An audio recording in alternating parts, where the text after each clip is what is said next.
প্রথমেই বলি যে ছায়ারাত্রি চ্যানেল কখনোই কোনো কুসংস্কারকে প্রশ্রয় দেয় না, তাই আমরা কখনোই বলি না যে কোনো ভৌতিক ঘটনা বা কোনো অলৌকিক ইনসিডেন্টকে বিশ্বাস করতে। যারা বিশ্বাস করেন সেটা সম্পূর্ণই তাদের ব্যক্তিগত মতামত, এবং যারা বিশ্বাস করেন না তারা ঘটনাগুলিকে এন্টারটেনমেন্ট হিসেবেও নিতে পারেন। আজকে যিনি আমাদেরকে ঘটনাটি পাঠিয়েছেন উনি এখানে তার নামটি বলতে বারণ করেছেন। তো দিদিভাই সুদূর বাংলাদেশ থেকে আমাদেরকে ঘটনাটি পাঠিয়েছেন, এবং বেশ অনেক দিন আগেই উনি আমাকে ঘটনাটি পাঠিয়েছিলেন।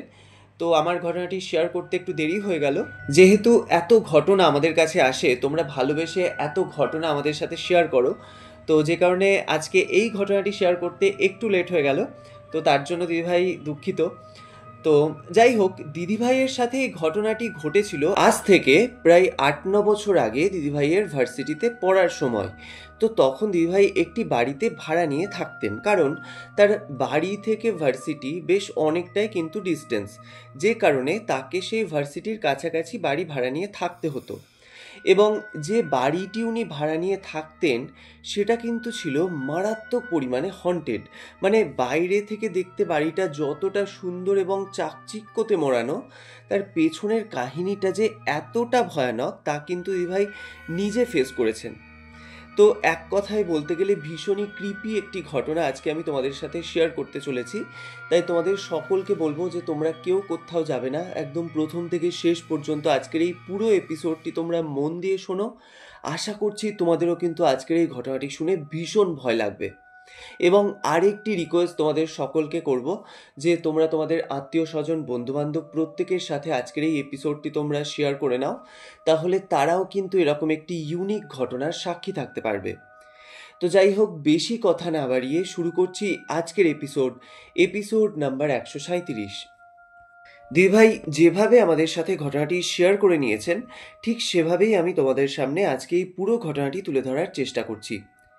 আমি যেবার ভার্সিটিতে উঠি, এবার আমাদের বাড়িটা যেহেতু একটু গ্রাম সাইডে ছিল, তো যে কারণে ভার্সিটির কাছাকাছি আমি একটা পিজি খুঁজছিলাম। তো তখন যেহেতু এত পিজি অ্যাভেলেবেল ছিল না, কারণ মানে আজ থেকে প্রায় ৮-৯ বছর আগেকার ঘটনা, তো তখন এই পিজি ব্যাপারটা এতটাও কিন্তু অ্যাভেলেবেল ছিল না।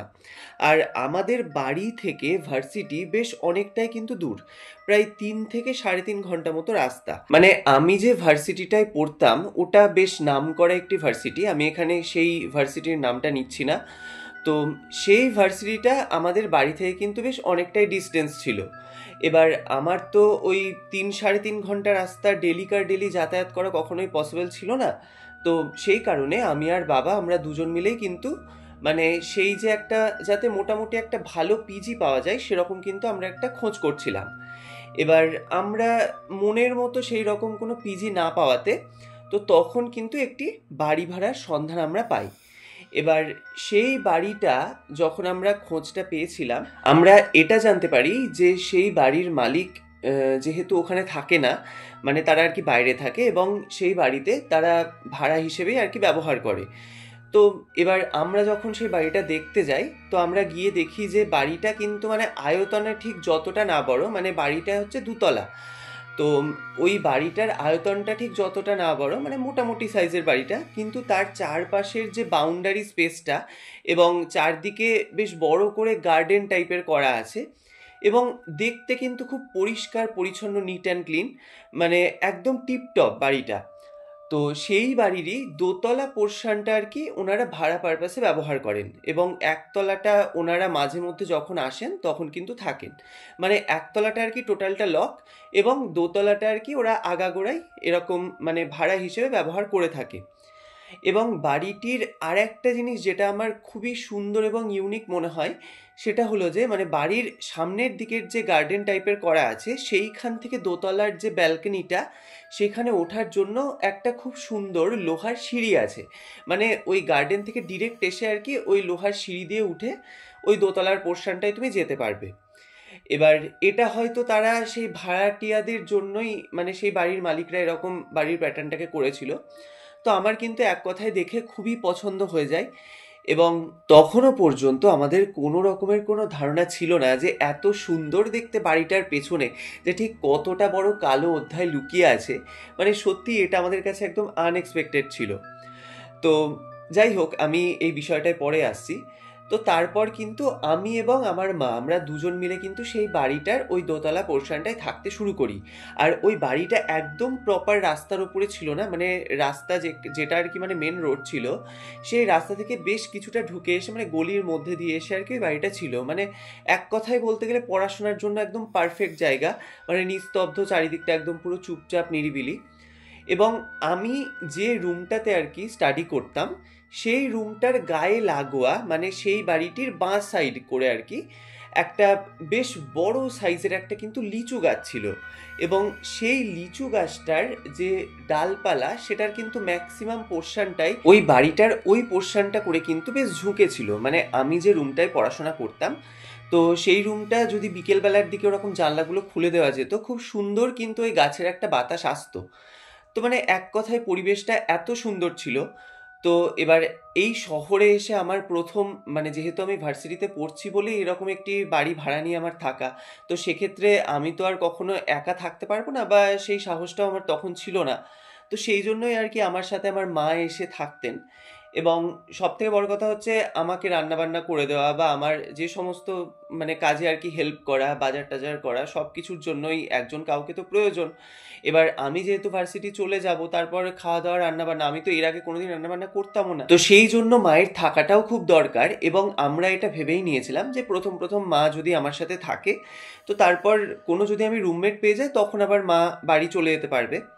তো দিদিভাই বলছে এইভাবে কিন্তু আমাদের খুব ভালোই কাটছিল।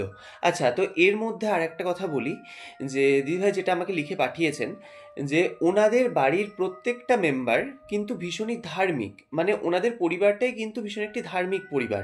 মানে ওনার নানা নানি বাবা মা প্রত্যেকেই কিন্তু নিয়মিত নামাজ পাঠ করতেন। তো দিদিভাই বলছে আমার সেইটা কখনোই করা হতো না, আমি মাঝে মধ্যে নামাজ পড়তাম, কিন্তু আমার রেগুলার বেসিসেই কাজটা কিন্তু করা হতো না, যেহেতু আমার পড়াশোনার একটা প্রেশার ছিল। কিন্তু আমার মা, মানে আমি আর আমার মা যেহেতু ওই যে বাড়িটায় আমরা থাকতাম, তো আমি যে রুমটায় ওরকম পড়াশোনা করতাম, তো পাশের রুমে কিন্তু প্রতিদিন সন্ধেবেলায় মা কিন্তু কোরআন শরীফ পাঠ করতেন।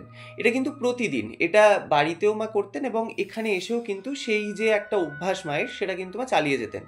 তো দিদিভাই বলছে যে হয়তো সেই কারণেই আমরা এতদিন এত কিছু আর কি ফিল করিনি, বা ওখানে যে এরকম নেগেটিভ এন্টিটির বসবাস, সেটাও হয়তো আমরা মানে তার অস্তিত্ব আমরা ফিল করতে পারিনি, শুধুমাত্র হয়তো সেই মায়ের কোরআন শরীফ পাঠ করার জন্যই। তো যাই হোক, এবার এইভাবেই কিন্তু আমাদের মোটামুটি একটা মাস বেশ ভালোই কেটে যায়। তো তারপর আমি যে ভার্সিটিতে পড়তাম, সেখানকারই একজন সিনিয়র আপা, মানে একজন সিনিয়র আর কি দিদি, তো সেও ওরকম হোস্টেলে থাকা তার ঠিক পোষাচ্ছিল না বলে সে কিন্তু এরকম একটি ভাড়া বাড়ির খোঁজ করছিল। তো দিদিভাই বলছে আমার সাথে তখন তার যোগাযোগ হয় এবং আমি বলি যে আমি এরকম একটি ভাড়া বাড়িতে থাকি, তো তুমি চাইলে আমার সাথে রুম শেয়ার করে থাকতে পারো। তো তারপর সেই যে সিনিয়র দিদিটা, তো ও এসে আর কি আমাদের বাড়িটা দেখে এবং ওরও কিন্তু খুব ভালোভাবে পছন্দ হয়ে যায়। এবং দিদিভাই বলছে তার পরের দিন থেকেই কিন্তু সেই যে সিনিয়র দিদিটা ও কিন্তু আমার সাথে থাকতে শুরু করে। এবং আমরাও এটা চাইছিলাম যে আমাদের যদি একটা রুমমেট আসে তাহলে মাও বাড়ি যেতে পারবে। এবার এক মাস যাবৎ যেহেতু এখানে মা রয়েছে, তো মাকেও এবার বাড়ি যাওয়ার তো প্রয়োজন। তো এবার আমি যেহেতু রুমমেট পেয়ে গেছি, তো মা কিন্তু আরও দুদিন থেকে বাড়ি চলে যায়, মানে আমাদের যেখানে আর কি গ্রামের বাড়ি সেখানে কিন্তু মা চলে যায়। এবার দিদিভাই বলছে বেশ কয়েকদিনের মধ্যেও আমি যেটা বুঝতে পারি যে সেই যে সিনিয়র দিদিটা, তো ও ভীষণ ভালো এবং খুব অ্যাডজাস্টেবল। তো আমাদের কিন্তু মানে দুজনেরই খুব ভালোভাবে অ্যাডজাস্ট হয়ে যায়। তো এইভাবে কিন্তু আমাদের আরও 2 মাস খুব স্মুথলি চলে। এবং ওই যে সিনিয়র দিদিটা, ওই দিদিটাও কিন্তু প্রতিদিন ওরকম ভার্সিটি থেকে ফেরার পর নিয়ম করে কিন্তু নামাজ কালাম পাঠ করতো। তো দিদিভাই বলছে আমি দেখতাম এবং আমার যেদিন যেদিন আমি সময় পেতাম বা শুক্রবার শুক্রবার করে আমি ওরকম নামাজ পড়তাম। তো ম্যাক্সিমাম দিন আমার হতো না, আমি উইকে এরকম বাড়িও যেতাম, কিন্তু ওই যে সিনিয়র দিদিটা ওকে কিন্তু আমি দেখতাম একদম নিয়মিত এই কাজটা করে যেত। তো যাই হোক, এবার এই 2 মাস পর মানে টোটাল আমার তো ওখানে 3 মাস থাকা হচ্ছে। তো তারপর সেই যে বাড়ির মালিক, সে এবং তার ওয়াইফ এরকম মানে এই বাড়িতে আর কি থাকার জন্য আসে। এবার দিদিভাই বলছে ওনারা এরকম মাঝে মধ্যেই আসতেন এবং বেশ কয়েকদিন করে থেকে যেতেন। তো সেই রকম আর কি উনি এবং ওনার ওয়াইফ কিন্তু আসেন। তো ওনারা বেশ বয়স্ক ছিলেন এবং তারপর আসার পর প্রায় 1 সপ্তাহ মতো কিন্তু থাকেন। এবার আমরা এই বাড়িতে ভাড়া আসার পর থেকে ওনাদের সাথে এতদিন এই প্রথম থাকছি। এতদিন তো মানে আমরা দোতলাতে একাই থাকতাম এবং একতলাটা ওরকম লক হিসেবেই থাকতো। তো তারপর ওনারা যখন থাকেন ওনাদের সঙ্গে আমরা যখন মানে খুব ভালোভাবে মিশে যাই, আমরা কিন্তু বুঝতে পারি যে ওনারা দুজনেই ভীষণ ভালো মানুষ। এবং দিদিভাই বলছে আমরা যখন ভার্সিটি থেকে ফিরতাম, তো আমরা শুধুমাত্র ওই ভাতটুকুই রান্না করতাম, মানে ওনারা কিন্তু আমাদেরকে তরকারিও দিতেন। মানে এতটাই আর কি ওনাদের সাথে আমাদের একটা ভালো কনভারসেশন হয়ে যায়। তো এই 1 সপ্তাহ কিন্তু ওনাদের সাথে আমাদের বেশ ভালোভাবেই কেটে যায়। এবং তারপর ওনারা যেদিন আর কি এরকম বাড়ি যাবেন, তো তার আগের দিন সেই যে বয়স্ক ভদ্রমহিলা, মানে মালিকের যিনি আর কি ওয়াইফ, তো তিনি আমাদেরকে বলেন যে আচ্ছা তোমরা দুজন এখানে থাকছো, তোমাদের কোনো রকম কোনো অসুবিধা হয় না তো? তো তখন দিদিভাই বলছে, আমি বলি যে না আমাদের তো কোনো রকম কোনো অসুবিধা হয় না, আমরা তো একদম ঠিকঠাক ভালোভাবেই আছি। তো এবার আমি তাকে জিজ্ঞাসা করি যে আপনি এরকম প্রশ্ন কেন করছেন? তো তখন সেই ভদ্রমহিলা বলেন যে না তোমরা তো এত দূর থেকে এসে এখানে থাকছো, তো সব কিছু অ্যাডজাস্ট করতে কোনো প্রবলেম হচ্ছে কিনা সেটা আমি জিজ্ঞাসা করলাম। তো তখন দিদিভাই বলছে আমিও কিন্তু কথাটাকে একদম সাধারণভাবেই নিই এবং আমি ওনাকে বলি যে না না আমাদের কোনো অসুবিধা হয় না, আমরা একদম ভালোই আছি। তো তখন সেই ভদ্রমহিলা আমাদেরকে বলেন যে তোমরা তো যেহেতু দুজন মেয়ে এরকম এখানে থাকো, তো রাত্রিবেলায় কিন্তু বাইরে যদি কোনো রকম কোনো আওয়াজ হয় বা কোনো রকম যদি কোনো শব্দ হয় তোমরা কিন্তু বাইরে বেরিয়ে দেখতে যাবে না। তো আমরাও তখন ওনার কথায় সম্মতি জানাই এবং আমরা কিন্তু এই বিষয়টা এইভাবেই নিয়েছিলাম, যেহেতু এবার আমি নতুন এসেছি, ওই 2-3 মাস হয়েছে আমাদের আসা।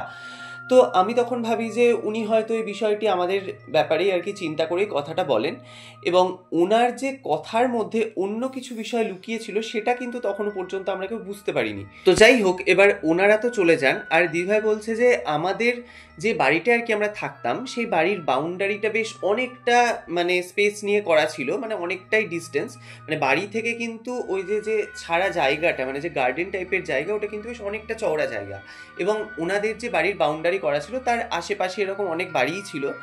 তো আমাদের সাথে বলতে গেলে মানে আমার মায়ের সাথে ওনাদের টুকটাক পরিচয় আলাপ ছিল ঠিকই, কিন্তু দিদিভাই বলছে আমরা সেই সকালে বেরিয়ে যেতাম আবার ঠিক সন্ধ্যের সময় ফিরতাম। তো যে কারণে সেই পাড়া প্রতিবেশীর সঙ্গে আমাদের মুখ চেনাচেনি ছিল ঠিকই, কিন্তু সেরকম কোনো কথাবার্তা কিন্তু হতো না। তো যাই হোক, এবার ওনারা চলে যাওয়ার পর আমরা কিন্তু আবার আগের মতো আমাদের পড়াশোনা আমাদের ভার্সিটি নিয়ে ব্যস্ত হয়ে যাই। তো তার বেশ কিছুদিন পর কিন্তু গরমকাল পড়ে। এবার এই গরমকালে তখন কিন্তু ওই যে লিচু গাছটা ওখানে ছিল ওই গাছটা ভর্তি করে কিন্তু একদম পুরো লিচু ধরে, মানে এত লিচু হয় গাছটাই, মানে গাছের পাতা থেকে আর কি লিচুগুলোকে বেশি দেখা যাচ্ছে এরকম ব্যাপার। তো দিদিভাই বলছে আমরা তো ওরকম প্রচুর লিচু পেড়ে খেতাম এবং আমরা যখন বাড়িও যেতাম আমরা কিন্তু একদম পুরো ব্যাগ ভর্তি করে লিচু ওরকম নিয়েও যেতাম। কিন্তু একটা জিনিস আমাদের বেশ অদ্ভুত লাগে, যেটা হচ্ছে আমাদের যে গ্রামগঞ্জের বাড়িতে আমরা যখন দেখতাম যে এরকম লিচু বা আমের গাছে প্রচুর গ্রামের বাচ্চারা বা ছেলেপিলেরা এরকম পাড়তে আসে বা ঢিল মেরে গাছ থেকে পারে, কিন্তু ওখানে দেখতাম একটা লিচু পর্যন্ত মানে কোনো মানুষ ছুঁয়েও দেখতো না, মানে বাচ্চারা তো দূরের কথা, কোনো বড় মানুষেও কিন্তু সেই লিচু নিতেও আসতো না। মানে এই জিনিসটা আমাদের বেশ অদ্ভুত লাগতো। এবং ওই যে বাড়ির মালিক মানে তাদের গাছে যে এত লিচু হচ্ছে তারা তো চাইলে ওগুলোকে বিক্রিও করতে পারে, কিন্তু তারা কিন্তু সেটাও করতো না, বা ওই যে গাছে এত লিচু হয়েছে তাদের যে কোনো খোঁজপাত নেওয়া বা কিছু, তাদের কিন্তু কোনো রকম কোনো হেলদোলই ছিল না। তো দিদিভাই বলছে আমরা ভাবতাম হয়তো শহরের মানুষ, তাদের হয়তো এইসব ব্যাপারে অতটাও কোনো মানে গুরুত্ব পড়ে না। তো যাই হোক, এবার আমরা কতই বা লিচু খাবো, মানে এত লিচু হতো মানে রীতিমতো মাটিতে পড়ে পড়ে কিন্তু পচতো জিনিসগুলো। তো যাই হোক, এবার একদিনের কথা বলি, মানে সেই দিন কিন্তু ওই যে আমার সিনিয়র দিদিটা আমার রুমমেট হিসেবে আমার সঙ্গে থাকতো, তো সেই দিদিটার কাছে এরকম ফোন আসে যে তার নানির শরীর খুব অসুস্থ এবং সে আর কি মানে তার নানি আর কি তার নাতনিকে দেখতে চাইছে, মানে খুবই খারাপ অবস্থা। তো এবার তখন আমাদের এক্সাম ছিল, মানে সামনেই আর কি আমাদের প্রজেক্টের যে পেপারসগুলো সেগুলো আর কি রেডি করে সাবমিট করতে হতো। তো আমিও ওরকম রাত জেগে পেপারস বানাতাম এবং ওই যে সিনিয়র দিদিটা সেও কিন্তু এরকম পেপারস তৈরি করতো ওর প্রজেক্টের। তো এবার তখন যেহেতু ওর বাড়ি থেকে এরকম ফোন এসছে এবং আর্জেন্ট কল, তো দিদিভাই বলছে ওই দিদিটা তখন বলে যে আমাকে তাহলে কালকে কিন্তু একবার বেরিয়ে যেতে হবে। এবার যেদিন ফোনটা আসে সেদিন ছিল হচ্ছে বুধবার বিকেল বেলায়। তো দিদিভাই বলছে আমি তাহলে আগামীকালকে বেরিয়ে যাব এবং শুক্রবার যেহেতু ছুটি থাকে ভার্সিটি, তো আবার আমি শনিবারের দিন চলে আসব। তো এবার তখন ওই দিদিটা আমাকে বলে যে তুমি তাহলে তোমার মাকে ডেকে নাও, যেহেতু তুমি একা এরকম থাকবে।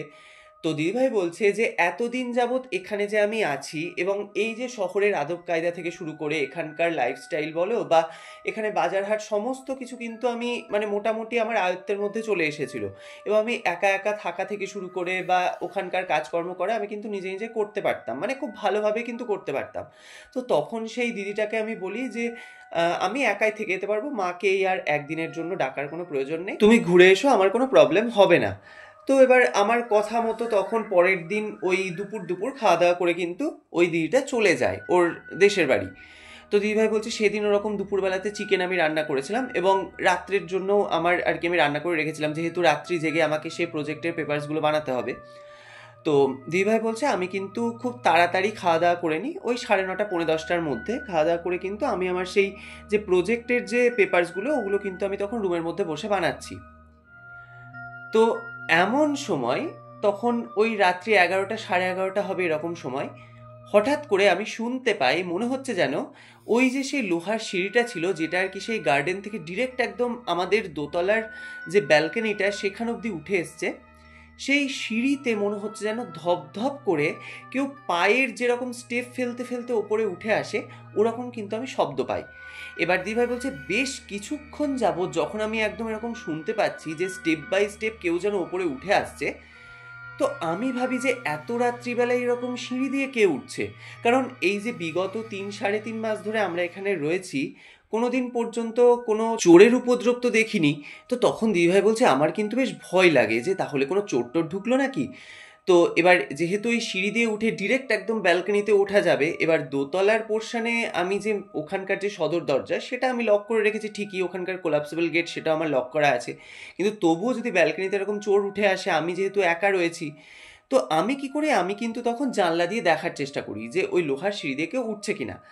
তো দিদিভাই বলছে আমি যখন দেখতে গিয়েছি জানলা থেকে, মানে জানলায় আর কি পর্দাটা দেওয়া ছিল এবং জানলার ওপরে যে কাঁচের একটা পোর্শন ছিল সেখান থেকে কিন্তু আমি দেখি, তো আমি দেখি যে ততক্ষণে কিন্তু কোনো শব্দও নেই বা কিচ্ছু নেই এবং আমি কিন্তু ওখানে কাউকে দেখতে পাই না। তো দিদিভাই বলছে তাহলে কি আমার এটা কোনো মনের ভুল ছিল, হতেই পারে আমি একা মানে মন দিয়ে আমার পড়াশোনা করছি, মানে ওটাকে বিষয়টা হয়তো আমি হ্যালোসিনেট করেছি বলে হয়তো এরকম কোনো শব্দ পেয়েছি। তো এই ভেবে আমি কিন্তু তখন আর ওই বিষয়টাতে অতটা গ্রাহ্য না করে আবার আমি আমার প্রজেক্টের ফাইলসগুলো তৈরি করতে থাকি। তো বেশ কিছুক্ষণ পর আবার কিন্তু আমি শুনতে পাই, মনে হয় যেন সেই যে ব্যালকনিটা ওখানে কেউ যেন একদম পুরো ধপধপ করে হেঁটে বেড়াচ্ছে।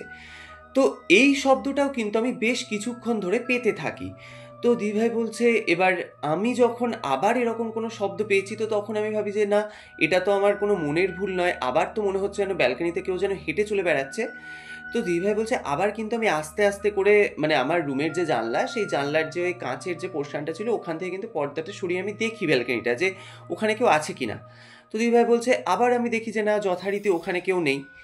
তো তখন আমার মনে হয় যে আমার হয়তো খুব স্ট্রেস যাচ্ছে বা হয়তো এই যে মানে পড়াশোনার জন্য এত আমার রাত জাগা হচ্ছে যে কারণে হয়তো আমি ভুলভাল কিছু শব্দ শুনছি। এবার একা যেহেতু আমি বাড়িতে রয়েছি, তো টুকটাক এরকম কোনো শব্দ পেলে যেটা হয়তো খুব বড়োভাবে মানে কানে আসছে, তো এই ভেবে আমি তখন ভাবি যে আর এরকম রাত্রি জাগার কোনো প্রয়োজন নেই, আবার কালকে খুব ভোর ভোর উঠে আমি প্রজেক্টের ফাইলসগুলো তৈরি করব। তো এই ভেবে কিন্তু দিদিভাই বলছে আমি কিন্তু শুতে চলে যাই এবং শোয়ার পর এবার যেহেতু খুব টায়ার্ড ছিলাম আমি কিন্তু ঘুমিয়ে পড়ি। এবার তখন বেশ অনেকটাই রাত্রি হবে, প্রায় রাত্রি 1টা 1:30 এরকম হবে। তো হঠাৎ কিন্তু আমি শুনতে পাই, মানে আমার একদম কানে এই আওয়াজটা ভেসে আসছে, মনে হচ্ছে যেন কোনো বাচ্চা মেয়ে বাইরে দাঁড়িয়ে খিলখিল করে হাসছে, মানে কোনো একটা বাচ্চা মেয়ে যেরকম হয়তো খুব আনন্দে হাসলে বা আনন্দে কথা বললে যেরকম একটা আওয়াজ হয়।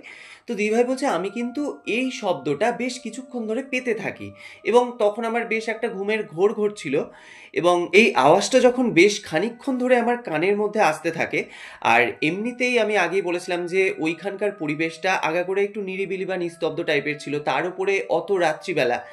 এবার আমার কিন্তু ন্যাচারালি তখন ঘুমটা ভেঙে যায় এবং যখন আমার ঘুমটা ভেঙেছে আমি কিন্তু বিছানায় শুয়ে শুয়েই ওই শব্দটাকে অবজার্ভ করার চেষ্টা করছি, মানে এক্স্যাক্ট ওই শব্দটা কোত্থেকে আসছে। তো দিদিভাই বলছে আমার যেন কেন জানি না মনে হয় যে ওই শব্দটা যেন নিচের যে আমাদের ওই গার্ডেন এরিয়াটা আছে ওখান থেকে ওই আওয়াজটা আসছে। তো দিদিভাই বলছে বেশ কিছুক্ষণ আমি ওরকম বিছানায় শুয়ে থেকে যখন বুঝতে পারি যে না এই শব্দটা তো সত্যিই আমি শুনতে পাচ্ছি, তো তখন আমি কিন্তু ওই যে আমাদের দোতলার যে সদর দরজাটা ওটা কিন্তু খুলে আমি ব্যালকনিতে আসি। এবং যখন আমি ব্যালকনিতে এসেছি আমি দেখতে পাই যে নিচের যে ওই গার্ডেন এরিয়া যেখানটা করে ওই লিচু গাছটা আছে, তো ওখানে কিন্তু দেখছি মেঝেতে একদম প্রচুর লিচু ছড়ানো আছে। এবং ওই খুব জোর হলে 7-8 বছরের একটা মেয়ে, সেই মেয়েটা কিন্তু মানে খুব মন দিয়ে ওই মাটিতে যেহেতু প্রচুর রকম লিচু ছড়ানো আছে, তো ওর ওই জামার আঁচলের মধ্যে লিচুগুলোকে কিন্তু এক এক করে কোড়াচ্ছে আর নিজের মনে কিন্তু হাসছে। এবার দিদিভাই বলছে এতদিন যাবৎ এই বাড়িতে আমি আছি এবং এই গাছে যে এত প্রচুর প্রচুর লিচু ধরে, কোনোদিন তো কোনো বাচ্চা বা কোনো কাউকে তো এখানে সেরকম লিচু কোড়াতে বা লিচু পাড়তে তো দেখিও নি। তো এত রাত্রিবেলা এরকম একটা ছোট বাচ্চা এসে এরকম লিচু কোড়াচ্ছে, আমার না মানে বিষয়টা বেশ অদ্ভুত লাগে। তো তখন আমি কিন্তু ওই ব্যালকনি থেকেই দাঁড়িয়ে মানে ওই বাচ্চাটাকে উদ্দেশ্য করে বলি যে এই মেয়ে, তুমি এত রাত্রিবেলা এখানে লিচু কোড়াচ্ছ, তুমি কোথা থেকে এসেছো? মানে দিদিভাই বলছে আমি কিন্তু নিজের মনে ওই মেয়েটাকে উদ্দেশ্য করে কথাটা বলছি, কিন্তু আমার মনে হয় মেয়েটা যেন আমার কথাটা হয়তো শুনতেই পেলো না বা শুনেও হয়তো না শোনার ভান করে, মানে ও কিন্তু একদম পুরো মনোযোগ সহকারে ওর ওই জামার আঁচলের মধ্যে লিচুগুলো এক এক করে কুড়িয়েই যাচ্ছে। তো আমি আরও দু একবার ওরকম হাঁক দিই মেয়েটাকে যে তুমি এরকম এত রাত্রিবেলা এখানে এসে লিচু কোড়াচ্ছ, তুমি কোথা থেকে এসেছো? কিন্তু ওই মেয়েটার যেন কোনো হেলদোলি নেই, ওর নিজের মতো কাজ করে যাচ্ছে। তো দিদিভাই বলছে আমি তখন কি করি, আমি কিন্তু ধীরে ধীরে ওই যে লোহার সিঁড়িটা ছিল ওটা দিয়ে কিন্তু আমি নামতে থাকি। এবং যখন আমি ওই নিচে নেমে এসেছি ওই যে গার্ডেনের জায়গাটায়, এবং ওইখানটা করে যে ওই লিচু গাছটা আছে, আমি যখন ওই মেয়েটার কাছে ধীরে ধীরে এগিয়ে যাই, দিদিভাই বলছে এতক্ষণ যাবত তো আমি মেয়েটাকে দেখছিলাম যে ওই মেয়েটা ওরকম লিচু কুড়িয়ে যাচ্ছে এবং বাগানের চারিদিকে প্রচুর ওরকম লিচু ছড়ানো আছে। মুহূর্তের মধ্যে মনে হলো যেন ওই কোনো কিচ্ছু নেই, মানে মনে হচ্ছে কোথায় মেয়েটা, কোথায় এত লিচু, এবং চারিদিকটা একদম পুরো ঘুটঘুটে অন্ধকার। এবং তখন মনে হয় যেন মুহূর্তের মধ্যে আমার ঘোরটা কাটে। এবং যে মুহূর্তে আমি দোতলার দিকে তাকিয়েছি আমি দেখছি আমার রুমে যেরকম আলো জ্বলছিল সেরকমই আলো জ্বলছে, আর নিচে মানে যে বাগানটায় আমি তখন দাঁড়িয়ে আছি সেই জায়গাটা ঠিক ততটাই ঘুটঘুটে একদম অন্ধকার। তো এই জিনিসটা যখন আমি দেখি তখন ভাবি আরে সে মেয়েটা কোথায় গেল, এবং তাহলে আমি এতক্ষণ যে জিনিসটা দেখছিলাম তাহলে সেটা কি? দিদিভাই বলছে তখন কিন্তু আমার মারাত্মক পরিমাণে ভয় লাগে, মানে আমি তখন বুঝতে পারি যে এটা হয়তো তাহলে অন্য কিছু ব্যাপার, মানে যেটার মোহে হয়তো আমি এতক্ষণ ধরে ছিলাম বা যে কারণে হয়তো আমি নিচে নেমে এসেছি। দিদিভাই বলছে তখন আমি এতটা পরিমাণে ভয় পেয়েছি, আমি যে তখন ওই দোতলায় উঠে যাব সিঁড়ি দিয়ে সেই শক্তিটা মনে হচ্ছে আমার তখন নেই। মানে আমি ভাবছি আমি তাহলে দোতলায় উঠবো কি করে। তো তখন আমি প্রায় পড়ি কি মরি করে ওই যে সিঁড়ি দিয়ে আমি কিন্তু একদম মানে ছুটতে থাকি দোতলায় ওঠার জন্য। এবং দিদিভাই বলছে তখন মনে হচ্ছে না আমার পাগুলো এত ভারী হয়ে গিয়েছে, আমি যে স্টেপ বাই স্টেপ উপরে উঠে আসবো সেই শক্তিটুকু মনে হচ্ছে না আমার পায়ের মধ্যে নেই। তো তখন কোনো রকমে আমি দোতলায় উঠে আমাদের যে সদর দরজাটা সেটাকে আগে আমি লক করি, মানে ওই যে কোলাপসিবল গেট ছিল সেটা আর আমার তখন বন্ধ করার মতো সাহস নেই, আমি যে লোহার গেটটা ছিল সেটাকে আমি বন্ধ করি। এবং ভেতরে এসে আমি তখন একদম রীতিমতো পুরো থরথর করে কাঁপছি। এবং আমি ভাবছি যে এতক্ষণ যে জিনিসগুলো আমার সাথে ঘটছিল এটা তো আমার কখনোই স্বপ্ন নয়, কারণ বাস্তবে তো আমি নিচে তখন নেমে গিয়েছিলাম। তাহলে যে মেয়েটাকে আমি দেখেছিলাম বা সেই যে একটা টোটাল পরিবেশ যে ওটা কয়েক মুহূর্ত আগে সৃষ্টি হয়েছিল সেটা এক্স্যাক্টলি কি? তো দিদিভাই বলছে আমার তো তখন বুঝতে বাকি থাকে না যে আমি ঠিক কোন জিনিসের মধ্যে আমি পড়ছিলাম। তো তখন কিন্তু আমি মানে নিজে থেকে দোয়া কালাম পড়তে শুরু করেছি, মানে তখন আমি ঠিক এতটা পরিমাণে ভয় পেয়ে গিয়েছি। তো দিদিভাই বলছে এরপর আমি কিন্তু আমার বিছানায় এসে শুয়ে পড়ি, এবং আমি যে শুয়েছিলাম আমার তো তখন কোনো মতেই ঘুম আসছে না, কারণ তখন তো আমি মারাত্মক পরিমাণে ভয় পেয়ে গেছি। কারণ ওই যে গোটা একটা অত বড় বাড়ি, সেই বাড়ির মধ্যে আমি একা এবং আমার সাথে এরকম একটা ঘটনা ঘটে গেল, আমার তো তখন কোনো মতেই ঘুম আসছে না, মানে আমি শুধু অপেক্ষা করছি যে কতক্ষণে সকাল হবে। তো দিদিভাই বলছে এই করতে করতে মানে শুয়ে থাকতে থাকতে আর কি ভোরের দিকে আমার চোখটা একটু লেগে যায়, এবং যখন আমার ঘুমটা ভেঙেছে তখন দেখছি ওই সকাল 7টা 7:30 এরকম বাজছে। তো আমি কিন্তু ঘুম থেকে উঠে প্রথমে ওই যে সিনিয়র দিদিটা যে আর কি আমার সাথে রুম শেয়ার করে থাকতো ওকে আমি ফোন করি, এবং ওকে আমি বলি যে মানে প্রথমে তো আমি জিনিসটা বলতে পারছি না যে আমার সাথে এরকম ঘটনা ঘটেছে বা কিছু, আমি নর্মালভাবেই তাকে জিজ্ঞাসা করি যে তোমার নানি কেমন আছে? তো তখন ও জানায় যে হ্যাঁ নানি আগের থেকে একটু ভালো আছে। তো আমি তখন বলি যে তুমি তাহলে আজকে চলে এসো। মানে আমি তো বিষয়টা বলতে পারছি না যে আমার ভয় লাগছে, আমি শুধু তাকে এটাই বলি যে তোমার নানি যখন ভালো আছে তাহলে তুমি চলে আসতে পারো। তো তখন সেই দিদিটা বলে যে যেহেতু আমি এতদিন পর বাড়ি গিয়েছি, এবার সবাই মানে থাকতে বলছে, তো আজকের দিনটা থেকে আমি কালকেই চলে যাবো। তো দিদিভাই বলছে এরপর তো আমি আর তাকে কিছু বলতে পারলাম না, তো আমি তখন বলি যে ঠিক আছে তুমি চলে এসো, তাহলে কালকেই এসো। তো এই বলে দিদিভাই বলছে সারা দিন কিন্তু আমি এবার প্রজেক্টগুলো, আমার তো প্রচুর প্রজেক্টের কাজ ছিল, তো সেইগুলো আমি করছিলাম। এবার যত আর কি রাত্রি আসছে আমার মনের মধ্যে কিন্তু তখন ভয় আরও বেশি জাঁকিয়ে বসছে। মানে আমি তো তখন ভাবছি যে গত রাত্রে যে ঘটনা আমার সাথে ঘটেছে, আজকে রাত্রিবেলায় না জানি কি হয়। তো এরপর যখন ওই বিকেল বিকেল সময় মানে সূর্য না ডুবতেই আমি কিন্তু বাড়ির প্রত্যেকটা জানলা দরজা খুব ভালোভাবে একদম পুরো লক করে নিই। এবং তারপর যখন সন্ধে লেগে যায়, তো তখন কিন্তু বাড়ির সমস্ত আলোগুলো আমি অন করে দিয়েছি, এবং অন করে আমার যে আর কি কাজগুলো ছিল সেগুলো কিন্তু আমি বসে রুমের মধ্যে করছি। তো এরপর কাজ ফাজ করে নেওয়ার পর আমি ওই 9:30-10টার মধ্যে কিন্তু খাওয়া দাওয়া করে আমার বিছানায় চলে যাই। মানে সেদিন আমার আর কোনোভাবেই জেগে থাকতে ইচ্ছে করছিল না, মানে আমার মনে হচ্ছিল আমি বিছানায় কতক্ষণে যাব। তো যাই হোক, এবার বিছানায় এসেছি ঠিকই, আমার তো কোনোভাবেই ঘুম আসছে না, মানে আমি বিছানায় এপাশ ওপাশ করছি। তো এই করতে করতে তখন ওই রাত্রি 11টা 11:30 এরকম সময় কিন্তু আমার চোখটা একটু লেগে গেছে। তো হঠাৎ আমি শুনতে পাই, মানে মনে হচ্ছে যেন সেই যে ব্যালকনিটা, সেই ব্যালকনির মধ্যে যেন আবার ওরকম দাপাদাপির আওয়াজ, মানে মনে হচ্ছে কেউ যেন ছুটে ছুটে ব্যালকনির এক সাইড থেকে আরেক দিকে যাচ্ছে, আবার আরেক দিক থেকে আরেক দিকে আসছে। এবার আমার তো তখন প্রচণ্ড পরিমাণে ভয় করতে শুরু করে, মানে আমি তখন ভাবি যে আবার কি তাহলে এরকম কোনো উপদ্রব শুরু হলো। এবার যে রুমটায় আমি শুয়ে আছি, মানে যে জানলার দিকে আমি মাথা করে শুয়ে আছি, সেই জানলার ঠিক অপোজিট দিকেই কিন্তু সেই ব্যালকনিটা, মানে সিচুয়েশনটা একবার ভাবো, ওই ব্যালকনির মধ্যেই কিন্তু এরকম শব্দ হচ্ছে। তো দিদিভাই বলছে আমি কিন্তু তখন রুমের লাইটটাকে অফ করি এবং জানলার পর্দাটাকে সরিয়ে আমি দেখার চেষ্টা করি মানে ব্যালকনিতে এক্স্যাক্টলি কে আছে। তো দিদিভাই বলছে আমি কিন্তু ওখানে কাউকে দেখতে পাচ্ছি না, যে ব্যালকনিতে কোনো মানুষ আছে বা কোনো জন্তু বা কিছু তো থাকবে, যে ওরকম একটা হাঁটার শব্দ, কিন্তু আমি কাউকে দেখতে পাচ্ছি না ঠিকই, কিন্তু ওই শব্দটা কিন্তু আমি তখনও পর্যন্ত পেয়ে যাচ্ছি। তো আমি দেখি যে ওরকম শব্দ হতে হতে হঠাৎ করে ব্যালকনি থেকে মনে হলো যেন কোনো একটা কালো ছায়ামূর্তি টাইপের কিছু যেন ওই ব্যালকনির যে কার্নিসটা, ওই কার্নিস থেকে একদম ছুটে ওই যে লিচু গাছের যে ডালগুলো ব্যালকনির দিকে ঝুঁকেছিল, সেই ডাল দিয়ে একদম পুরো ওই কালো একটা অবয়ব মতো কিছু যেন সরসর করে গাছের ওপরে চলে গেল।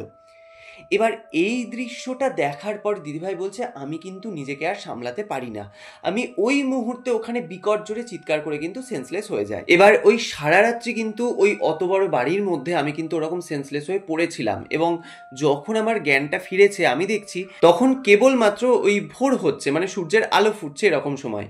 তো আমি কিন্তু তখন মানে ওই সঙ্গে সঙ্গে, মানে আমি আর কোনো কিছু ভাবিনি, আমি সঙ্গে সঙ্গে কিন্তু আমার মাকে ফোন করি। এবার অত ভোরবেলায় মা আমার ফোন পেয়েছে, তো ন্যাচারালি মা এবার ভয় পেয়ে গেছে। আর দেখবে যে ভোরের বেলায় যে ফোনগুলো হয় সেগুলো কিন্তু মানে ম্যাক্সিমাম ওরকম আমরা খুব খারাপ খবরই পাই। তো সেরকম আমার মাও ভয় পেয়ে যায়, এবং মা প্রথমেই ফোন ধরে বলে যে কিরে তুই ঠিকঠাক আছিস তো। এবার দিদিভাই বলছে যে তখন আমার ওই মায়ের গলাটা শুনে আমি কিন্তু আর নিজেকে তখন সামলাতে পারি না, মানে আমি কিন্তু তখন প্রচণ্ড কাঁদতে শুরু করি। এবার মা তখন ভয় পেয়ে গেছে, মা বলছে কি হলো রে তুই এত কাঁদছিস কেন। তো তখন দিদিভাই বলছে আমি কিন্তু সমস্ত কথা মাকে বলি, মানে বিগত 2 দিন ধরে আমার সাথে যে যে ঘটনাগুলো ঘটছে আমি কিন্তু পুরো বিষয়টা মাকে তখন খুলে বলি। এবার মা তখন আমাকে বলছে তুই আমাকে আগে বলিসনি কেন, আর তুই যে ওই বাড়িতে একা আছিস, তোর ওই যে রুমমেট সে যখন বাড়ি চলে গেছে তুই তো আমাকে বলতে পারতিস, আমি গিয়ে তোর কাছে থাকতাম। তো তখন আমি মাকে বলি যে তুমি তাড়াতাড়ি এই বাড়ি চলে এসো, মানে আমি কিন্তু আর একা এখানে থাকতে পারছি না। তো যাই হোক, দুপুরের মধ্যেই কিন্তু মা তখন এই বাড়ি চলে আসে, মানে যে বাড়িতে আর কি আমি ভাড়া থাকতাম সেখানে কিন্তু মা চলে আসে। এবং তারপর মানে তার কিছুক্ষণ পরেই আর কি ওই বিকেলের দিকে ওই যে সিনিয়র দিদিটা সে তখন রুমে এসছে। এবার এখানে এসেই যখন আমার মাকে দেখেছে, তো ওই দিদিটা তখন বেশ অবাকই হয়ে গেছে, তখন বলছে আন্টি আপনি কবে এলেন বা কিছু, মানে যেরকম হয় আর কি কথাবার্তা, তো সেরকম মাকে বলছে। এবার ওই দিদিটা কিন্তু আমার চোখ মুখ দেখে বুঝতে পারে যে মানে কিছু একটা তো গন্ডগোল হয়েছে, কারণ দিদিভাই বলছে এই 2 রাত্রি আমার ঠিক করে ঘুম হয়নি, এবং তার উপরে যে একটা এরকম আমার মনের মধ্যে অজানা আতঙ্ক, মানে সব মিলিয়ে কিন্তু আমার চেহারা একদম পুরো বিধ্বস্ত হয়েছিল। তো তখন ওই দিদিটা আমাকে বলে যে কি হয়েছে, কোনো কি অসুবিধা হয়েছে বা কোনো কি প্রবলেম হয়েছে।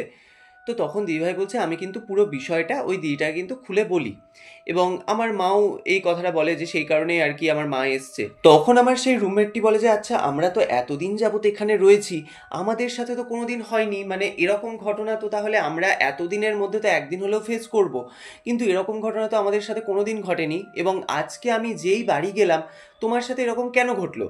তো তখন দিদিভাই বলছে আমি বলি যে এতদিন তো আমার মাও এই বাড়িতে থাকতেন, এবং উনি কিন্তু রেগুলার বেসিসে একদম প্রতিদিন সন্ধেবেলায় এই বাড়ির মধ্যে কিন্তু কোরআন শরীফ পাঠ করতেন, এবং তুমিও প্রতিদিন ভার্সিটি থেকে ফিরে এসে সন্ধেবেলাতে নামাজ পাঠ করতে, যে কারণে হয়তো মানে এই বাড়ির মধ্যে যে উপস্থিত ছিল সে তার উপস্থিতি আমাদেরকে ফিল করায়নি, বা তার পাওয়ারটা হয়তো এতটাও আমাদের উপর প্রভাব ফেলতে পারেনি।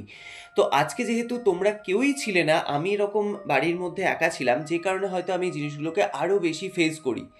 তো যাই হোক, এবার আমাদের দুজনের মধ্যেই তখন ভয় ঢুকে গেছে। আমরা তো তখন ডিসাইড করেই নিয়েছিলাম যে এই বাড়িতে আমরা আর কোনো মতে থাকবো না, আমরা অন্য বাড়িতে থাকবো। এবার নতুন ভাড়া বাড়ি পাওয়া সেই মুহূর্তে তো আর সঙ্গে সঙ্গে পসিবল নয়। তো আমরা এটা তখন ডিসাইড করে নিয়েছিলাম যে আমরা আগামীকাল যখন মানে ভার্সিটিতে যাব, তো তখন ওখানে আমরা আগে হোস্টেলের জন্য অ্যাপ্লাই করব। তো এবার আজকের রাত্রিটা তো কোনো মতে কাটাতে হবে। তো তখন দিদিভাই বলছে আমরা কিন্তু তিনজনেই, মানে আমি, আমার মা এবং সেই যে আমার রুমমেটটা, আমরা কিন্তু তিনজনেই একটা রুমের মধ্যেই শুই। এবং ভাই বিশ্বাস করবে না, সেদিন রীতিমতো গোটা বাড়িতে একদম তাণ্ডব চলেছে। মানে কোনো সময় মনে হচ্ছে সেই যে ব্যালকনিটা, সেখানে কেউ যেন একদম দাপাদাপি করছে, মানে ছুটে বেড়াচ্ছে গোটা ব্যালকনিতে। আবার ওই গাছের মধ্যে একদম পুরো মরমর করে শব্দ, মানে আমরা ওই জানলা দিয়ে দেখছি যে আওয়াজটার উৎসটা কোথায়, মানে আমরা যদি কিছু দেখতে পাই সেই জন্যই জানলার ওই পর্দাটা সরিয়ে আমরা কিন্তু দেখার চেষ্টা করি, কিন্তু ভাই কোথাও কিচ্ছু নেই, অথচ কিন্তু শব্দগুলো হচ্ছে। কোনো সময়তে আমরা একদম পরিষ্কার বুঝতে পারছি যে ওই গার্ডেন এরিয়াতে কোনো বাচ্চা যেন ছুটে বেড়াচ্ছে, মানে খিলখিল করে হাসছে, সে নিজের মনেই জোরে জোরে কথা বলছে, মানে এই রকম শব্দ আমরা তিনজনেই কিন্তু এই জিনিসটাকে একদম পুরো ফিল করি। মানে সারা রাত্রি তো আমাদের কোনোভাবেই ঘুম হয়নি, আমরা শুধু অপেক্ষা করছিলাম যে কতক্ষণে সকাল হবে। তো দিদিভাই বলছে যখন সকাল হয়েছে আমরা তো কোনো মতে রেডি হয়ে মানে আগে আমরা ভার্সিটি চলে যাই, মানে আমাদের এটাই তখন ফার্স্ট টার্গেট ছিল যে আমরা গিয়ে আগে হস্টেলের জন্য অ্যাপ্লাই করব। তো যাই হোক, এবার আমরা অ্যাপ্লাই করার সঙ্গে সঙ্গেই মানে হোস্টেলটা পেয়ে যাই। কিন্তু এবার সেই মুহূর্তে তো মা ওই বাড়িতে একা ছিলেন, আর দিদিভাই বলছে আমার মা কিন্তু এইসব ব্যাপারে প্রচণ্ড সাহসী, কারণ তিনি ধর্মকর্ম নিয়ে সবসময় থাকতেন। তো এই সব ব্যাপার কিন্তু আমার মাকে খুব একটা কাবু করতে পারতো না। তো তিনি তখন বলেন যে আমি একাই থেকে যেতে পারবো, তোরা নিশ্চিন্তে ঘুরে আয়। তো এবার মা যখন ওখানে ছিল, মানে আমরা যখন ভার্সিটি গেছি ওই কয়েক ঘন্টার ব্যাপার, তো তখন মায়ের কিন্তু একটা কৌতূহল ছিল যে এক্স্যাক্ট এই কারণটা কি, মানে এই জিনিসটাই বাড়ির মধ্যে কেন হচ্ছে, এটা আর কি বা পাড়া প্রতিবেশীকে জিজ্ঞাসা করবে, এটা কিন্তু মায়ের একটা মানে মনের মধ্যে ইচ্ছে ছিল। এবার প্রথমে আমরা যখন এখানে থাকতাম, তো 1 মাস তো মা এখানে থেকে গেছে, তো পাড়া প্রতিবেশী সবার সাথে মোটামুটি মায়ের একটা পরিচিত ছিল। তো তখন ওই বাড়িটির পাশের বাড়িটায় মা কিন্তু যায় এবং ওনাদের সাথে মানে নর্মাল একটু কথাবার্তা বলে। তো তখন মা কিন্তু বলে যে আচ্ছা এই যে বাড়িটা, এনারা মানে যারা আর কি মালিক, তারা এই বাড়িটাকে ভাড়া হিসেবে কেন ব্যবহার করে, তারা থাকেন না কেন? তো এই কথাটা শোনার পর তারা কিন্তু মানে সেই যে প্রতিবেশী বাড়িটা, তারা কিন্তু সেরকম কিছু কথা বলতে চায় না, মানে তারা একদম পুরো চুপচাপ হয়ে যায়। তো তখন দিদিভাই বলছে আমার মা কিন্তু নিজে থেকেই এই বিষয়টা বলে যে জানেন তো এরকম আমার মেয়ে বেশ কিছুদিন যাবত এই বাড়িতে বিভিন্ন রকম প্যারানর্মাল অ্যাক্টিভিটিস লক্ষ্য করছে, এবং ও কিন্তু এখানে থাকতে পারছে না, মানে নানান রকম কিছু ভৌতিক ঘটনায় বাড়ির মধ্যে ঘটছে, মানে সমস্ত বিষয়টা কিন্তু মা ওনাদেরকে বলে। এবার তখন সেই বাড়ির ভদ্রমহিলা মাকে বলে যে আপনারা যখন এই বাড়িতে ভাড়া নিয়ে এসেছেন, আপনাদের কিন্তু জানা উচিত ছিল আগে এই বাড়িটির সম্পর্কে। তো তখন মা বলে কেন বলুন তো, এরকম কথা কেন বলছেন? তো তখন উনি বলেন এই বাড়িটা তো মারাত্মক হন্টেড, মানে এই বাড়িতে এর আগেও যারা এসেছেন তারা ওই 2-3 মাসের বেশি কিন্তু কখনো থাকতে পারেনি, মানে তাদের সাথেও এরকম বিভিন্ন রকম ভৌতিক ঘটনা ঘটতো। তো তখন মা বলে যে আচ্ছা এটার আসল কারণটা কি, মানে আমরা তো আগে জানতাম না যে এই বাড়িটা এরকম হন্টেড বাড়ি, তাহলে তো আমরা কখনোই এখানে ভাড়াটিয়া হিসেবে আসতাম না। তখন সেই ভদ্রমহিলা বলেন যে এই বাড়ির যিনি মালিক এবং তার ওয়াইফ, তারা কিন্তু বিগত অনেক বছর ধরেই কিন্তু এই বাড়িতে থাকেন না, তার কারণ ওনারা কিন্তু এই বাড়িতে থাকতে পারতেন না, যে কারণে এই বাড়িটিকে এরকম ভাড়া পারপাসে ব্যবহার করে। তো তখন দিদিভাই বলছে আমার মা তখন আরও এই বিষয়টায় কৌতূহলী হয়ে পড়ে। তখন মা বলে যে আচ্ছা এই কারণটা কি, মানে এক্স্যাক্ট কী কারণে তারা এরকম জিনিস আর কি ফেস করতো, মানে এত শখের একটা মানুষ যখন বাড়ি বানায়, সেই বাড়ি ছেড়ে যখন অন্য জায়গায় গিয়ে থাকছে, তো তার পেছনে নিশ্চয়ই বড় কোনো কারণ থাকবে। তো তখন সেই যে প্রতিবেশী ভদ্রমহিলা, তিনি তখন বলেন যে ওনাদের মানে এটা আর কি উনি ওনার শাশুড়ি মার কাছ থেকে শুনেছিলেন, কারণ উনি তো বিয়ে হয়ে অনেক পরে এসেছেন এবং ওই যে বাড়ির মালিক এবং মালকিন তারা তো যেহেতু বেশ অনেকটাই বয়স্ক ছিলেন, তো তাদের ব্যাপারে তো সেই ভদ্রমহিলার পক্ষে জানা সম্ভব নয়। তো তিনি কিন্তু তার শাশুড়ি মার কাছ থেকেই পুরো বিষয়টি শুনেছিলেন। তো তিনি যেটা বলেন সেটা হচ্ছে যে তাদের প্রথমে একটি মেয়ে সন্তান ছিল এবং সেই মেয়েটি যখন তার বয়স ওই 7-8 বছর মতো হবে, তো তখন কিন্তু কলেরা রোগে সেই মেয়েটি মারা যায়। এবার এই ঘটনাটি বেশ অনেক অনেক বছর আগেকার ঘটনা, মানে এটা যখনকার ঘটনা তখন তো এত চিকিৎসা ব্যবস্থা উন্নত ছিল না, তো যে কারণে বলতে পারো যে মেয়েটি কিন্তু ওই চিকিৎসার অভাবেই মারা যায়। এবং সেই দম্পতি তাদের মেয়েকে এতটাই ভালোবাসতেন এবং তাদের মেয়ে মারা যাওয়াটা তারা কোনোভাবেই মেনে নিতে পারছিলেন না।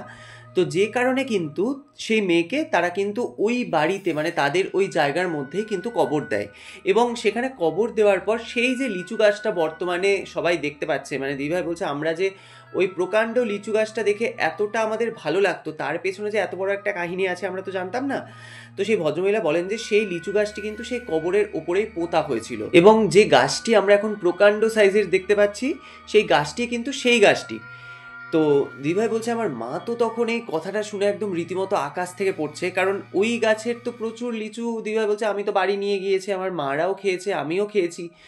তো যাই হোক, এবার আমরা তো বিষয়গুলো জানতাম না তখন। তো তখন সে ভদ্রমহিলা বলেন যে সেই কারণেই কিন্তু সেই লিচু গাছের একটা লিচুও এই পাড়া প্রতিবেশীর কেউ ছুঁয়েও দেখে না।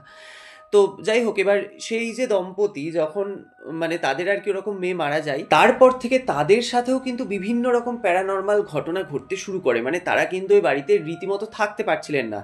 তো যে কারণে কিন্তু বেশ কয়েক বছর পর তারা কিন্তু এই বাড়িটি ছেড়ে অন্য জায়গায় চলে যায় এবং তখন থেকেই কিন্তু এই বাড়িটি তারা এরকম ভাড়া পারপাসে ব্যবহার করে। কিন্তু কোনো ভাড়াটিয়েই ওই 2 মাস 3 মাসের বেশি কিন্তু এখানে স্টে করতে পারে না, মানে তাদের সাথেও বিভিন্ন রকম ভৌতিক ঘটনা ঘটে এবং তারা কিন্তু আলটিমেটলি সেই বাড়িটা ছেড়ে চলে যায়।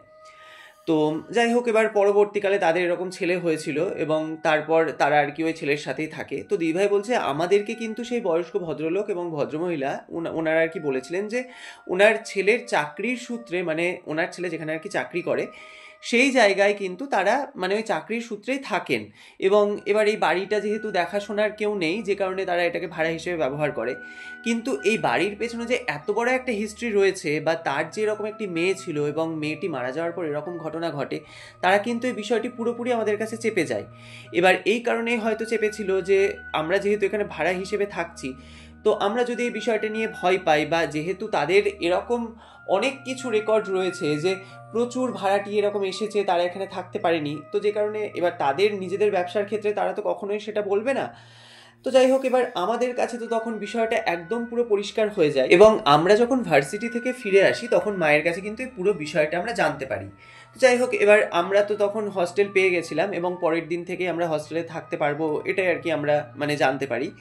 তো পরের দিনই কিন্তু আমরা সমস্ত জিনিসপত্র নিয়ে ওখান থেকে শিফট হয়ে যাই এবং মাও তারপর বাড়ি চলে যায়। এরপর কিন্তু আমাদের সাথে আর কোনো রকম কিছু ঘটেনি, মানে আবার আমরা একদম সুস্থ স্বাভাবিক জীবনযাপন করি। এবং পরে দিদিভাই বলছে আমি তো ওখানে প্রায় 4 বছর মতো ওখানে পড়াশোনা করেছি। তো পরে কিন্তু আমি এবং আমার সেই যে রুমমেটটা, যে সিনিয়র দিদি, আমরা কিন্তু পরে একবার ওই বাড়িটা দেখে এসেছিলাম। মানে খুব কৌতূহল হচ্ছিল যে ওখানে কোনো ভাড়াটিয়া নতুন এসছে কিনা, এটা আর কি দেখবো বলে। তো দিদিভাই বলছে আমরা কিন্তু গিয়ে দেখি আবার সেই বাড়িটা কিন্তু ওরকম তালাবন্ধ অবস্থাতেই আছে এবং দোতলায় কিন্তু কোনো ভাড়াটিয়া আসেনি, মানে আমরা আর কি বাইরে থেকে দেখেছিলাম। তো এখনো পর্যন্ত সেই বাড়িটি রয়েছে, কিন্তু এখন সেই বাড়িতে কে থাকে বা কারা থাকে এটা আমি সঠিক জানি না। তো যাই হোক, এই বিষয়টি বা এই যে ইনসিডেন্টটা, এটা আমাদের জীবনে ঘটে যাওয়া একদম একটি বাস্তব ঘটনা এবং আমার এই প্রথম শহরে এসে ভার্সিটিতে পড়ার জীবনে যে এরকম কিছু ঘটনা আমাকে ফেস করতে হবে, এটা আমি কিন্তু দুঃস্বপ্নেও ভাবিনি। তো যাই হোক, এই বাস্তব ঘটনাটি আমি তোমার সাথে আজকে শেয়ার করলাম। তো তোমার যদি ভালো লাগে তোমার চ্যানেলে কিন্তু তুমি ঘটনাটি পড়ে শুনিও। তো দিদিভাই অসংখ্য ধন্যবাদ এত সুন্দর একটি ঘটনা আমাদের সাথে শেয়ার করার জন্য। এবং আমি যখন নিজে এই ঘটনাটি পড়ছিলাম আমারও কিন্তু বেশ গা ছমছম করছিল। তো পার্সোনালি বলতে গেলে আমার তো ঘটনাটি শুনে অসাধারণ লেগেছে। তো বন্ধুরা, তোমাদের আজকের এই এপিসোডটি শুনে কেমন লাগলো সেটা অবশ্যই আমাদেরকে কমেন্টের মাধ্যমে লিখে জানিও। এবং ঘটনাটি শুনে যদি তোমাদের ভালো লাগে তাহলে অবশ্যই একটা লাইকের সঙ্গে সঙ্গে একটা হাইপ করে কিন্তু আমাদের সাথে থাকতে তোমরা একদমই ভুলো না। আর তোমরাও যদি তোমাদের জীবনে ঘটে যাওয়া এরকম কোনো সত্যি ভৌতিক ঘটনা বা যে কোনো অলৌকিক ইনসিডেন্ট আমাদের সাথে শেয়ার করতে চাও, তাহলে স্ক্রিনে দেওয়া হোয়াটসঅ্যাপ নাম্বারে তোমরা ঘটনাগুলি আমাদেরকে লিখে অথবা ভয়েস মেসেজের মাধ্যমে পাঠাতে পারো। এছাড়াও কিন্তু তোমরা আমাদেরকে মেইলের মাধ্যমেও ঘটনা শেয়ার করতে পারো। তাছাড়াও তোমরা আমাদের ফেসবুক পেজ ছায়ারাত্রি এবং ইনস্টাগ্রাম আইডি ছায়ারাত্রি অফিসিয়ালেও ইনবক্স করতে পারো তোমাদের ঘটনাটি। আমরা সেই ঘটনাটি কিন্তু তুলে ধরবো সমস্ত শ্রোতা এবং দর্শক বন্ধুদের সামনে। আর তোমাদের পক্ষে যদি পসিবল হয় তাহলে যে ঘটনাটি তোমরা আমাদেরকে পাঠাচ্ছ সেই ঘটনা সম্পর্কিত যে কোনো ছবি বা যে কোনো ছোট্ট ভিডিও ক্লিপ তোমরা চাইলে আমাদের সাথে শেয়ার করতে পারো। আমরা সেই ছবি বা ভিডিওটি তুলে ধরবো সমস্ত দর্শকদের সামনে। তো যাই হোক, আজকের এপিসোডের প্রশ্নটি হলো, সেই ভৌতিক বাড়িটির কত তলায় দিদিভাইরা ভাড়া হিসেবে গিয়েছিলেন? তোমরা সঠিক উত্তরটি আমাদেরকে কমেন্টের মাধ্যমে লিখে জানাও। আমরা নেক্সট এপিসোডের শেষে তোমাদের কমেন্টের স্ক্রিনশটটি পাবলিশ করব। তো গত এপিসোডে যারা সঠিক উত্তর দিয়েছেন তারা হলেন দমদম থেকে মিনু সাহা, নদিয়ার আসাননগর থেকে বাসন্তী মণ্ডল, বহুলার অন্ডাল থেকে অজিত বাউরি এবং সুষমা হাজরা। এছাড়াও যারা আমাদেরকে কমেন্ট করেছেন তাদের মধ্যে থেকে কয়েকটি প্রিয় কমেন্ট আমরা এখানে বলছি। তো তারা হলেন কাটোয়া থেকে দিশা বালা, পশ্চিম বর্ধমান মদনপুর থেকে মৌসুমী মুখার্জি, অঞ্জনা চ্যাটার্জি, মায়া সরকার এবং ড্যানি। তো তোমাদের সকলকে জানাই অসংখ্য ধন্যবাদ, তোমরা যারা যারা আমাদেরকে কমেন্ট করেছো। তো তোমরা এভাবেই আমাদেরকে কমেন্টের মাধ্যমে জানাতে থাকো যে তোমরা কোথা থেকে ঘটনাগুলি শুনছো এবং ঘটনাগুলি শুনে তোমাদের কেমন লাগছে সেই মতামতটিও কিন্তু তোমরা আমাদেরকে কমেন্টের মাধ্যমে জানাতে একদমই ভুলো না। তো যাই হোক, আজকের মতো বিদায় নিচ্ছি। দেখা হচ্ছে আবার পরবর্তী নতুন ভয়ঙ্কর ঘটনা নিয়ে আগামী মঙ্গলবার। ততক্ষণ তোমরা সকলে ভালো থেকো, সুস্থ থেকো। শুভরাত্রি।